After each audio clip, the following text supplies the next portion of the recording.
Buenos días, mi nombre es Marcelo Alejandro Hurtado y hoy les vengo a hablar acerca de la filosofía analítica. Para comenzar hablemos un poco acerca de su historia y también sus características. Aquí tenemos que esta comenzó a principios del siglo XX en contraposición del idealismo absoluto. También tenemos que como una de sus características, esta se caracterizaba por tener un análisis lógico del lenguaje. También que sus practicantes desecharon la metafísica debido a que para ellos esta carecía de sentido. Y uno de sus objetivos era clarificar los temas filosóficos por medio de la argumentación y también el análisis. También tenemos que de esta surgieron dos diferentes interpretaciones, las cuales eran la estricta y la amplia.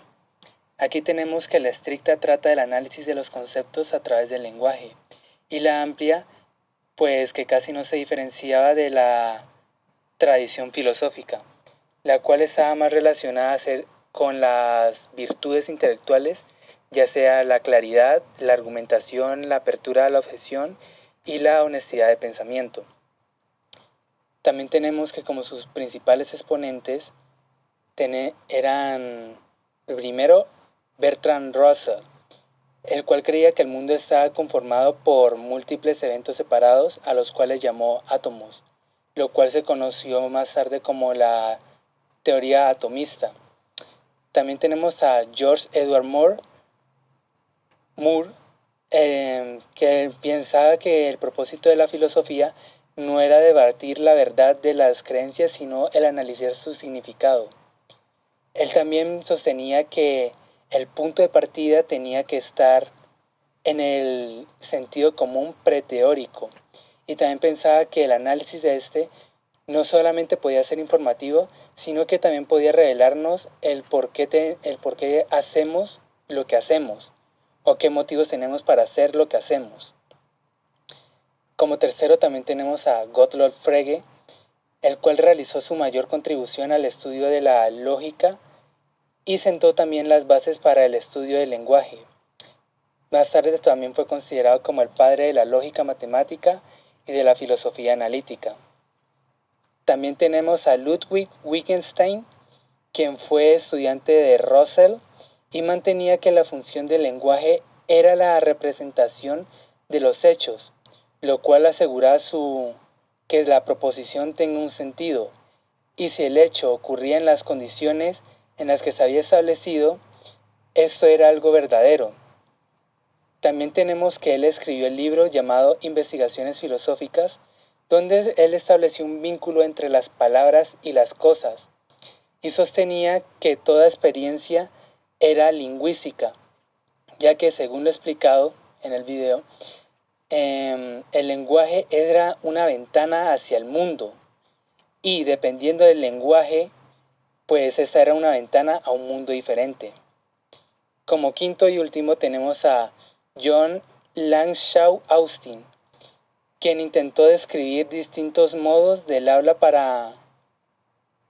enfocándose en los enunciados preformativos, los cuales son enunciados que no se limitan a describir una acción o un hecho, sino que por el hecho de ser expresado, este era realizado. Un ejemplo de estos es como decir, le voy a regalar mi reloj a mi hermano.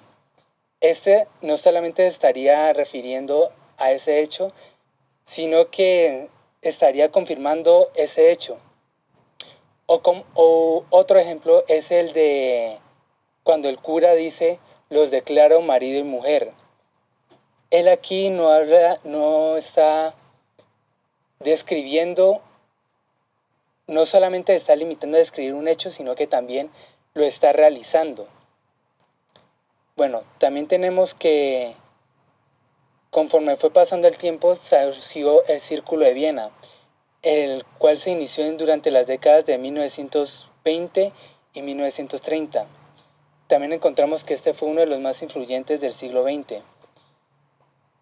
También encontramos que este estaba muy relacionado con los trabajos de Wittgenstein y también que rechazaba por completo la metafísica.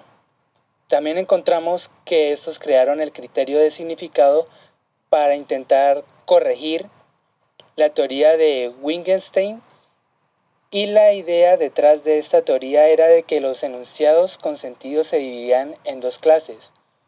Unos eran los enunciados verdaderos o falsos, en virtud de su significado, y la segunda clase son los que tratan acerca del mundo, y estos deben ser capaces de someterse a una verificación y o falsificación de estos mismos.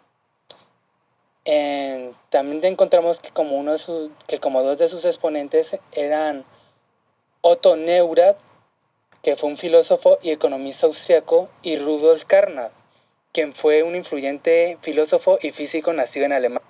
Ahora, como último dato, encontramos que Rudolf Carnap y Otto Neurath crearon el fisicalismo, y el fin de este era unificar todas las ciencias, y afirmaban que todo se podía describir por medio del lenguaje de la física. Sin embargo, con este método, todas las oraciones de la física, de la ciencia, eran consideradas como un sinsentido. Entonces, esa falló rotundamente.